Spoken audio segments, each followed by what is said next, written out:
So I was picking up some games the other day, and it got me thinking. Were NES and Super Nintendo games always this expensive, especially back in the day?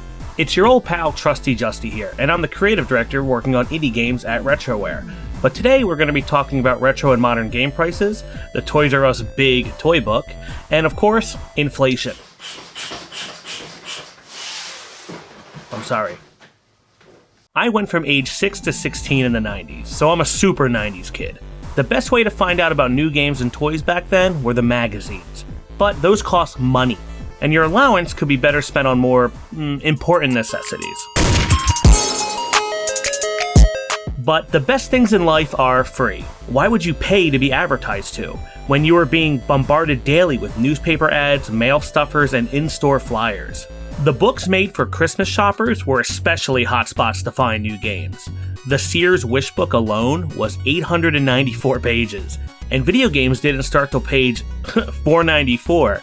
You had to go through all these lingerie ads and stuff. I'm gonna sit at home and ogle the ladies in the Victoria's Secret catalog. Sears catalog. But the 1994 Toys R Us Big Toy Book was the best of the best. This work in nonfiction will give us all the answers we need. Okay. Right off the bat, we have Donkey Kong Country with the wrong box art? Guess it's temporary. Well, off-brand DK is $60, or $125 nowadays with inflation. Okay. Yikes, that's twice as much as a new game, like Super Smash Bros. Wait, that came out in 2018, 5 years ago. I gotta talk about Nintendo's modern prices later. Anyway, Donkey Kong Country cost about twice as much as most modern games. Though I am impressed that the system was a good price. The All-Stars Mario SNES with 2 controllers was $130, or $269.69 nowadays, which is a tad cheaper than a Switch, so not bad. But your average licensed game was a whopping $145 today, so more expensive than modern day games. And unlicensed games were $104, still a lot. Then again, some of these definitely were an investment. Your $145 licensed game then is now $437 new on the market. So retro games really went up. And that's without going into actual rares, 3 versus 5 screw games, and all the graded junk. The bubble has yet to burst. Sorry again. Great, took out the calendar. And I am making a point here by starting with the SNES in 1994. The NES then was still alive and kicking. Nintendo had some of the best longevity in the business. People consider the NES an 80s system, but I would say the 90s is when the NES had its best years played. See, NES games are super prevalent in this Toys R Us book, especially with the Classic Series re-releases, which were $40 in today's money. Kind of expensive, but these games were huge hits. But of course, the NES had no proper competition back then. They could kind of charge whatever they wanted for games. In the late 80s, those games went from about $100 to $130 in today's money, and $45 to $130 in the early 90s based on the title. So yeah, sorry Sega and Atari, but the NES steamrolled the third video game console generation. And a few would say the fourth, and even the fifth for families on a budget, as NES games were still being sold in stores when the PlayStation was out, 10 years after launching. Alright, let's check out some other prices. Ah yes, 1995's the games you can't wait to play, including such great titles as 2 baseball games and the $95 SNES Bassmasters? Wow. $95 in 1995, huh? That would be $191 now. That's more than the $145 Maximum Carnage from 94. What gives? Maybe this is a Canadian ad there, eh?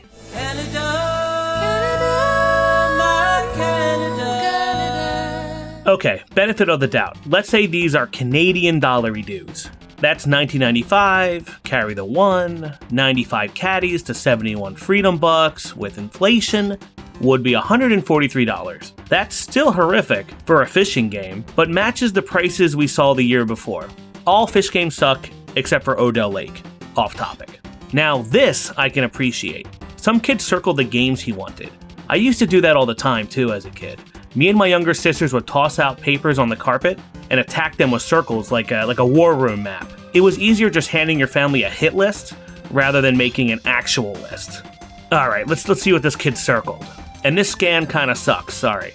They wanted WWF Raw, Wolverine, WWF Raw again for the Game Boy, And what is that? What is that on the side there? Oh, it's Monster Truck Wars. Sure, in hindsight, we know these games weren't the best, but this kid has moxie. I don't think he's Canadian now. All I said was Canadian beer sucks! Now that we are firmly planted in the mid-90s, you would assume the Nintendo-Sega console wars would drive down cost, promote price competition, but not really. Everything was comparable or even more expensive, depending on the software title. Why? In my opinion, few things. One, the licensing fees. You can clearly see the price hop up for games based on movies and comics. Shaq has got to get paid. Two, more people were now gaming. There was a huge demand, and companies were rushing to supply that. The opposite of the Atari crash a decade before. Three, Nintendo games especially were getting pricier because they were becoming smarter. By placing new enhancement chips directly into the cartridge, like the Super FX, CX4, SA1, DSP, Oh my god! they were really enhancing the games without having to enhance their system. Really smart move, rather than the mess of what Papa Sega was doing, just tacking on more systems. Yes, I know Sega was also trying to compete with the 32-bit and CD systems, but the SNES was still smarter. Well, unless you were a big Nintendo PlayStation fan over at Sony HQ. So yeah, Nintendo put chips in the cart like the CIA put chips in my brain. That was a little dirty work reference for you. I was laughing so hard I almost shit my pants. Almost. But yeah, those chippies pushed up the price of the cartridges. Okay, so we now know both NES and SNES games were up to double the cost of modern day games. So I do think it's really great that games can now be like $60 new rather than $130, but that's also thanks to cheaper manufacturing, discs, whatever. I am more concerned about why these prices of modern games just aren't dropping after years. Take a game like Mario Kart 8. It came out in 2014 for the Wii U, almost 10 years later, and it's still $60, not even including the $30 in paid DLC. Sure, it's had its upgrades, but I'm still impressed with the longevity some Wii U and Switch games have had. And I guess Nintendo are the masters of that, from the NES till now. The longevity's crazy. And then again, I guess I am part of the problem. I've run Mario Kart tournaments in the pouring rain and people were still out there playing. What it comes down to is Nintendo makes good games, to the tune of the world weeping over the eShop closing, and old games not coming out on the Nintendo store fast enough, or cheap enough. So why are modern Nintendo titles staying at the same price? Well, because you keep buying them. Not to mention the Switch is basically the 3DS and Wii U merged together. A powerhouse for every 6 to 46-year-old in the country. Great market share. Solid first-party titles that skimp on the graphics, but deliver on the gameplay. But I do think that digital games should be cheaper than physical games, at least by 10-15%, just to cover the manufacturing cost. But I guess that would hurt the retail stores, huh? Why go buy something more expensive in person, when you can get it online for cheaper? But I guess not, considering the big companies want to stop selling physical media anyway. And they've been trying to get rid of physical media for years. For example, here's my copy of 2019's Anthem. Comes with no disc. Great job, guys. ジャスティ・シルバーマンちゃん。割り当てられた無償翻訳を悪用した。クレジットカードもまた拒否されました。And honestly, physical media dying sucks. Considering it's one of the only ways the little guys get by. Like your local game store. What do they do when there's nothing left to sell? Even some indie game devs only get their money back from the time spent working on their games with physical sales. Hell, since E3 is dead, again, and the big AAA companies are happy just marketing to you with their directs and YouTube videos. I love that. I love the Nintendo Direct. I love that. What is it? Why do anything in person? Why even make physical media in the first place? Who cares, right? Not the bitch. I'm sounding kind of like a bitch here. But it seems like everyone is fine screwing over the little guy. I'm not, as the little guy. Well, I know I'm not a little guy, I'm a big guy, but you know what I mean. As someone that works in indie games, it's a big problem for our community. When a lot of people are fine with AAA games being $60 for a decade with constant re-releases, but scoff at a $10 indie title that's sometimes just as good or better, it's rough. And usually when people do buy an indie game, it's for 50% off in some sort of fire sale. So anyway, we got a 50% off sale right now. Remember earlier when I said why would you pay to be advertised to? Well, you're still watching the video, and this video is free, so we would really appreciate it if you checked out our Modern Retro Publisher Sale on Steam.